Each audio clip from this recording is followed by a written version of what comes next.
दोस्तों इस वीडियो में हम लोग टैड ह्यूग्स की एक फेमस पोएम डिस्कस करेंगे जिसका नाम है पाइक।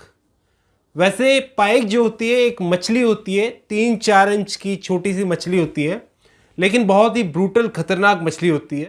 टैड ह्यूग्स की पोएम पाइक एक फ्रेश वाटर शिकारी मछली के बारे में है, लेकिन सिर्फ ये एक मछली के बारे में पोएम नहीं है, ये एक डार्क मेडिटेशन है कि nature at the same time beautiful भी हो सकता है और ख़तरनाक भी। पाइक यहाँ पर एक सिंबल है, खूबसूरती का भी और खौफ का भी। एक ऐसी मछली जो कुछ इंचेस की है, छोटी है, लेकिन हर एंगल से परफेक्ट किलर है, मार सकती है शिकारी जानवर की तरह। उसका नेचर ब्रूटल है, प्योर है, इंस्टिंक्ट ड्रिवन भी। यहाँ पर वायलेंस के बारे में कहा गया है कि वायलेंस एक नेचुरल फोर्स है। पॉइंट कह रहा है कि वायलेंस कोई इंसानी दिमाग की चीज़ नहीं है, ये तो नेचर का हिस्सा है। ये हर जगह पर है, सिर्फ इंसानों के बीच में नहीं है, प्लांट्स में, एनिमल्स में, फिशेस में, बर्ड्स में। इसलिए हम line to line, word to word इस पोएम को समझने की कोशिश करते हैं। यहाँ पर फर्स्ट लाइन में वो बोलते हैं पाइक 3 इंचेस लॉन्ग परफेक्ट। पाइक एक फ्रेश वाटर मछली है जो कार्निवोरस होती है, 3 इंच की होती है, शिकारी होती है। पॉइंट यहाँ पर एक छोटी सी मछली की बात कर रहा है जो सिर्फ 3 इंच लंबी है। कितनी लंबी है? 3 इंच लंबी है, ज़्यादा लंबी नहीं है। और परफेक्ट है। परफेक्ट वर्ड का यहाँ पर यूज़ किया गया है बड़ा स्ट्रांगली, मतलब प्रकृति ने इसे पूरी तरह से शिकारी बनाया है बिना किसी कमी के।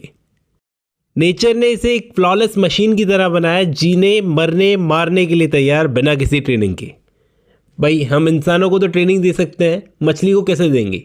तो यहाँ पर परफेक्ट वर्ड का मतलब किसी एस्थेटिक परफेक्शन से नहीं है, बल्कि फंक्शनल परफेक्शन से है। जैसे कोई वेपन तैयार करता है कोई, एकदम वेपन की तरह ये मछली है। Pike in all parts green tigering the gold. Pike in all parts का मतलब ये मछली हर एंगल से पाइक ही है, मतलब उसके हर पार्ट में शिकार का नेचर छुपा हुआ है। कोई भी शरीर का अंग हो, टेल, फिन्स, जॉज, आइज, किसी और क्रीचर जैसे लगते ही नहीं है। सब कुछ उसी के नेचर को रिप्रेजेंट करते हैं। एक किलर, साइलेंट, एफिशिएंट प्राणी। Green tigering the gold. यहाँ पर ग्रीन हरा रंग है और गोल्ड सुनहरा रंग है। इन दोनों का कॉम्बिनेशन दिखाया गया है।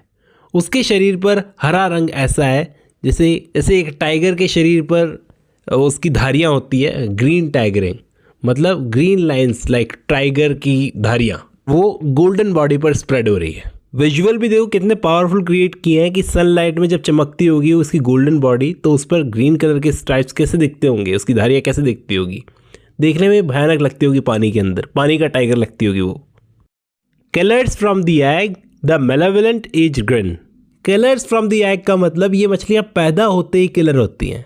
इनके नेचर में शिकार करना लिखा होता है, कोई ट्रेनिंग, अपब्रिंगिंग की ज़रूरत ही नहीं होती। मेलेवलेंट मतलब बुरी नीयत वाला, शैतानी। और एज्ड ग्रिन मतलब बुढ़ापे जैसी पुरानी हंसी। मतलब इनके चेहरे पर एक ऐसी शैतानी मुस्कान होती है जैसे हज़ारों सालों से इनकी जाति में चली आ रही हो। ये लाइन ये बता रही है कि वायलेंस अननेचुरल या लर्न चीज़ नहीं होती जिसे किसी को सिखाया जाए, बल्कि ये कुछ क्रीचर्स में जन्मजात होता है। पाइक की जो मुस्कान है किसी इंसान की तरह आर्टिफिशियल या सोशल नहीं है, बल्कि अंदर से ही है, अंदर का रिफ्लेक्शन है। They dance on the surface among the flies. ये मछलियाँ पानी की सतह पर हिलती है जैसे डांस कर रही हो। बाहर से उनकी हरकतें ग्रेसफुल लगती है जैसे कोई सॉफ्ट मूवमेंट हो। अमंग द फ्लाइज, यहाँ पर फ्लाइज मच्छर है, कीड़े जो पानी के ऊपर मंडराते रहते हैं। ये लाइन ये दिखाती है कि पाइक इंसेक्ट्स के बीच में ऊपर की तरफ आ रही है, शायद शिकार के लिए। यहाँ पर डांस जो है कोई इनोसेंट मूवमेंट नहीं है, ये शिकार से पहले की ग्रेसफुल चाल है। बाहर से सब नॉर्मल और शांत लगता है, लेकिन अंदर अंदर डेंजर छुपा हुआ है। पॉइंट यहाँ पर कह रहा है कि नेचर में जो खूबसूरत दिखता है वो डेडली हो सकता है। और move stunned by their own grandeur. और मूव का मतलब है ये मछलियाँ जब हिलती है, पाइक मछलियाँ, तो ये मूवमेंट भी बड़ा खास है। स्टन हैरान या शांत हो जाना। ग्रैंडर का मतलब है शान, भव्यता। मतलब ये मछलियाँ अपनी ही शान से हिलती है, जैसे वो खुद भी अपने रूप और पावर और प्रेजेंस से हैरान हो। पॉइंट कह रहा है कि पाइक की मूवमेंट सिर्फ फिजिकल नहीं है, उसमें एक ऑरा है। जैसे ये क्रीचर अपने खुद के ऑरा से खुद ही को एडमायर कर रहा हो, अपनी डिज़ाइन से इम्प्रेस्ड हो कि नेचर ने क्या डिज़ाइन दी है मुझे। Over a bed of emerald silhouette. Over a bed of emerald का मतलब है, एमरल्ड एक हरा चमकता हुआ रत्न होता है। यहाँ पर पोएट या तो उस पॉन्ड के नीचे पानी को या फिर पौधों को एमरल्ड जैसा हरा और चमकता हुआ कह रहा है। यहाँ पर बेड का मतलब क्या है? बेड का मतलब है पॉन्ड का जो तला है, नीचे का हिस्सा हरा फर्श, जो वीड मतलब पेड़ पौधे होते हैं, जंगली घास जो होती है वो, और उससे काई से भरा हुआ है। फिर सिलुएट। सिलुएट का मतलब है एक शैडो या आउटलाइन जो रोशनी के बैकग्राउंड में दिखती है। यानी पोएट को पाइक का अंदाज सिर्फ छाया यानी शैडो के रूप में दिख रहा है। मतलब पाइक मछली एक हरे चमकते हुए तल के ऊपर हिल रही है, सिर्फ एक छाया के रूप में नजर आ रही है। ये लाइन पाइक को एक ग्रेसफुल और मिस्टीरियस शैडो के रूप में प्रेजेंट कर रही है। Of submarine delicacy and horror. यहाँ सबमरीन का मतलब है पानी के नीचे की दुनिया, जिसे हम देख तो नहीं सकते लेकिन वो वहाँ है। डेलिकेसी इसका मतलब है नाजुकता या कोमलता। हॉरर डर और खौफ। ओवरऑल इस लाइन का मतलब यह है कि ये एक ऐसे पानी के नीचे की छाया थी जिसमें नाजुक खूबसूरती भी थी और भयानक डर भी। पॉइंट यहाँ कह रहा है कि जो शैडो पाइक की हमें दिख रही है उसमें दो एक्सट्रीम चीज़ें हैं। एक तो डेलिकेसी, मतलब उसकी जो शेप थी, उसका चलना, उसका मूवमेंट एकदम सुंदर और सटल लग रहा था, लेकिन हॉरर भी दिख रहा था उस पर। दूसरी चीज़ उसे हॉरर ही तो दिखी, मतलब एक ही प्राणी के अंदर, एक ही मछली के अंदर उसे डर भी दिखा और खूबसूरती भी। यही तो नेचर है। 100 feet long in their world. यहाँ पर 100 फीट लॉन्ग मतलब 100 फीट लंबी, लेकिन यहाँ पर लिटरल मीनिंग नहीं है, सचमुच 100 फीट लंबी नहीं है। ये एक इमेजिनेशन, एक एग्जेजरेशन है। In their world. दोस्तों यहाँ पर जो हम जिस दुनिया में रह रहे हैं उसकी बात नहीं की जा रही, पानी के नीचे की दुनिया की बात की जा रही है। अंदर एक अलग ही यूनिवर्स चल रहा है, अलग ही लॉ है, अलग ही रूल है, अलग ही डर है इन लोगों का। अगर उनकी अपनी अलग दुनिया, तो ये मछलियाँ उस दुनिया में 100 फीट लंबी लगती हैं। भले ही उसकी हाइट ना हो इतनी, कुछ इंचेस की हो, लेकिन उसकी प्रेजेंस, उसका डर, उसका टेरर, उसकी पावर इतनी बड़ी लगती है कि वो पॉन्ड के अंदर मॉन्स्टर जैसी महसूस होती है। In ponds under the heat struck lily pads. यानी पॉन्ड्स के अंदर धूप के तपते हुए लिली पैड्स के नीचे ये पाइक छुपी होती है। पॉइंट यहाँ पर काम सरफेस और हिडन डेंजर दिखा रहा है। ऊपर से तो ये सरफेस से तो ये पॉन्ड बहुत ही शांत सा लग रहा है, बस लिली पैड्स तैर रहे हैं ऊपर से, लेकिन उनके नीचे एक डेंजरस एक जीव इंतजार कर रहा है, अंधेरे में छुपा हुआ है, अपने शिकार का इंतजार कर रहा है। Gloom of their stillness. यहाँ पर उनकी शांति में भी एक अजीब सा अंधेरा छुपा हुआ है। पॉइंट कह रहा है कि ये मछलियाँ इतनी शांत होती है कि वो शांति में भी डरावनी लगती है, जैसे कोई स्टॉर्म से पहले की खामोशी, कोई तूफान आता है उससे पहले की खामोशी, जैसे कुछ छुपा हुआ हो, कुछ टूट पड़ने वाला हो। Locked on last years black leaves watching upwards. मतलब ये पाइक मछलियाँ पिछले साल के सूखे काले पत्तों पर पड़ी होती हैं और ऊपर की तरफ देख रही होती हैं, अपने शिकार को देख रही होती हैं। ब्लैक लीव्स यहाँ पर नेचर के डिके को दिखाते हैं। वॉचिंग अपवर्ड मतलब अलर्ट है ये बहुत ज़्यादा। और hung in an amber cavern of weeds. और या फिर ये मछलियाँ पानी के नीचे पौधों से बनी हुई पीले भूरे साए वाली गुफाओं में लटकी होती हैं। पानी के नीचे पौधों से बनी पीले भूरे साए वाली गुफाएं बन जाती है जो पानी के अंदर ही उनमें लटकी हुई होती है। The jaws hook clamp and fangs. उनके जो जबड़े होते हैं, उनके टेढ़े और कसने वाले दांत, उनके टेढ़े और कसने वाले दांत और लंबे तीखे फ्लैंक्स होते हैं उनके अंदर। अगर एक बार वो अपना शिकार पकड़ ले तो छोड़ना बहुत मुश्किल हो जाता है। हुक्ड क्लैम फ्लैंक्स का यहाँ पर कॉम्बिनेशन उसे ब्रूटल दिखाने के लिए किया गया है। मतलब उसकी खूबसूरत बॉडी के अंदर छुपा हुआ एक ऐसा मुंह जो सिर्फ मारने के लिए बना है, not to be changed at this date.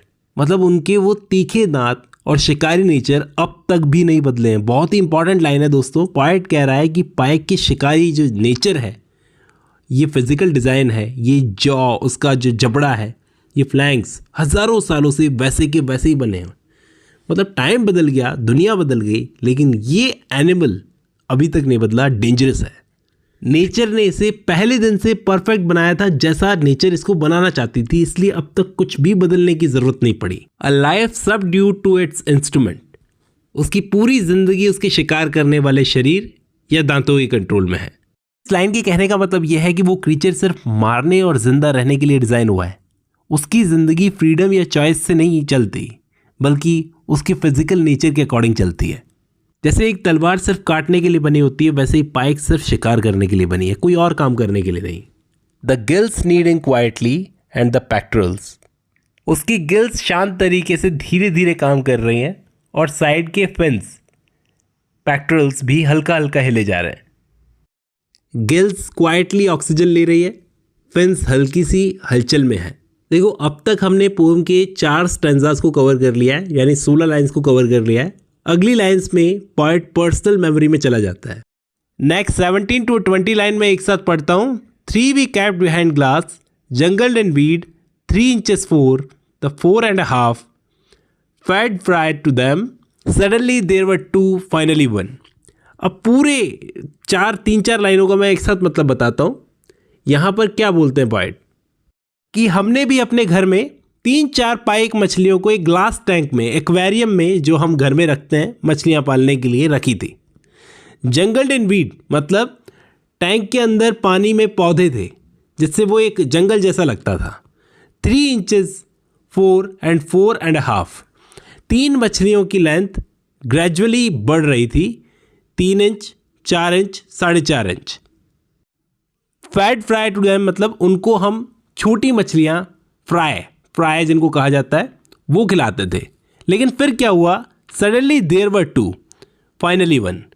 एक दिन देखा 3 में से सिर्फ 2 बची हैं और कुछ ही दिनों में सिर्फ 1 बची थी।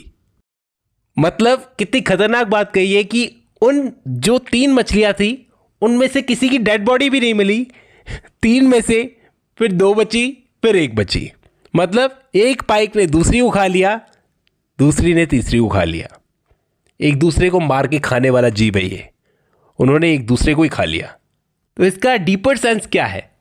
पॉइंट ये दिखाता है कि पाइक का किलर नेचर जो है इतना स्ट्रांग है कि अगर कोई और शिकार नहीं मिला तो वो अपने जैसे ही किसी को खा जाएगी। ये कोई सैड स्टोरी नहीं है जिसमें आप निराश हो जाओ, बल्कि नेचर है बहुत कोल्ड। ऐसा ही होता है इधर। 21st से लेकर 24th लाइन में एक्सप्लेन करता हूं। With a sag belly and the grin it was born with, and indeed they spared nobody. 2 6 pound each, over 2 feet long, high and dry in the willow herb. अपनी बात को आगे continue करते हुए बोलते हैं कि जो लास्ट में पाइक बची थी ना, उसका पेट फूला हुआ था, सैग बैली, शायद क्योंकि उसने दूसरी वाली को खा लिया था। लेकिन उसके चेहरे पर वही शैतानी मुस्कान थी जो उसके जन्म से थी, जो उसको विरासत में मिली थी। मतलब उसका नेचर कभी चेंज नहीं होता, चाहे वो कितनी भी बड़ी हो जाए। And indeed they spare nobody. ये एक जनरल ट्रुथ है कि पाइक किसी को भी नहीं छोड़ती, अपने साथ वाली को भी नहीं, चाहे वो अपना हो या पराया। 2 6 pound each, over 2 foot long, ये दूसरी वाली पाइक का डिस्क्रिप्शन है। दोनों फिश लगभग 2 फीट लंबी थी और 6 पाउंड की थी, लगभग 2.5 से 3 किलो के आसपास। मतलब कोई छोटी सी फिश नहीं थी, बहुत बड़ी फिश थी इनके हिसाब से, लेकिन फिर भी एक ने दूसरी को मार दिया। ये दिखाता है कि खून का रिश्ता भी पाइक में मैटर नहीं करता। High and dry in the willow herb.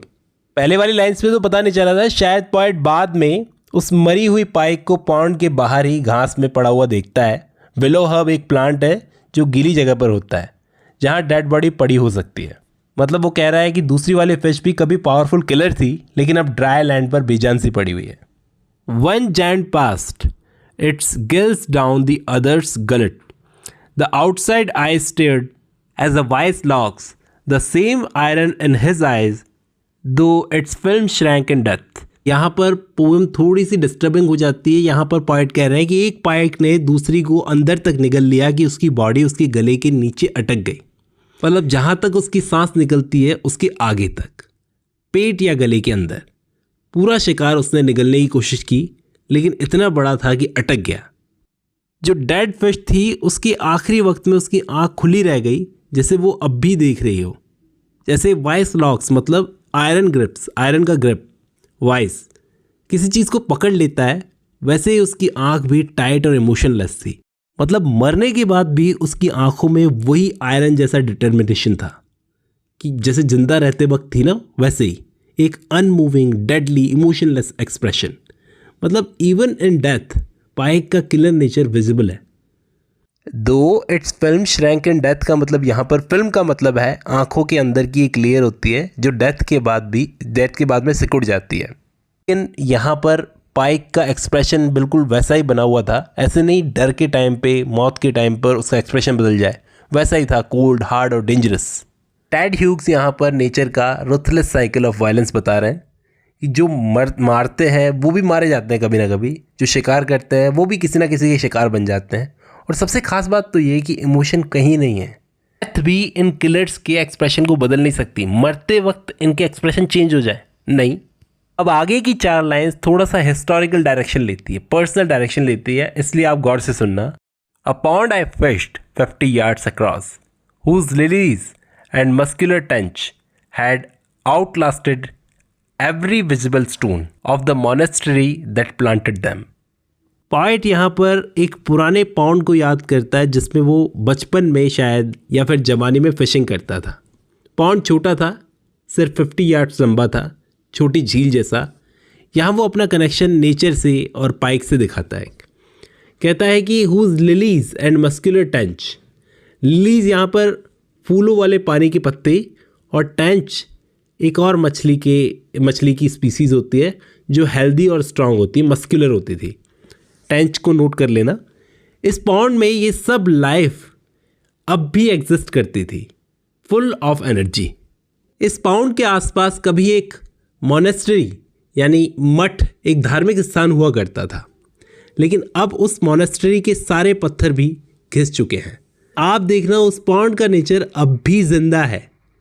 मतलब पॉन्ड का नेचर, वो फिश, वो लिलीज, वो पॉन्ड, इन सब का एग्जिस्टेंस इंसानी सिविलाइजेशन से भी पुराना है, बहुत ज़्यादा टिकाऊ है। मोनेस्ट्री ख़त्म हो गई सोचो, लेकिन पॉन्ड वैसे का वैसा बना हुआ है।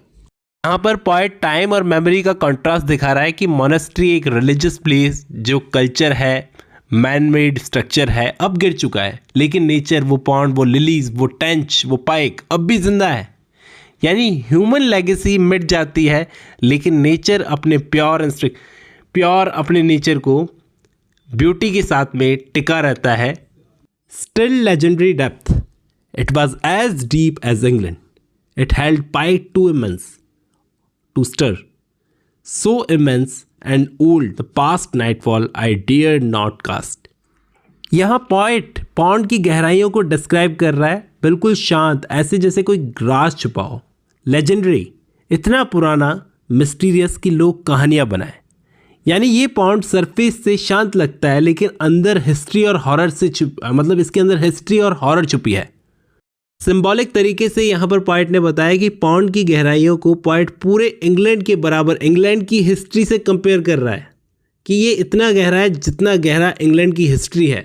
इस पॉन्ड के अंदर हिस्ट्रीज़ हैं। पॉइट कह रहा है कि एक रात के बाद तो वो इतना डर से भर गया कि उसने फिशिंग लाइन यानी पॉन्ड में अपनी फिशिंग लाइन को डालने की भी हिम्मत नहीं की। शायद अंदर से कुछ ऐसा था, सिर्फ फिजिकल नहीं बल्कि स्पिरिचुअल या साइकोलॉजिकल लेवल पर भी, जो उसे डरा रहा था।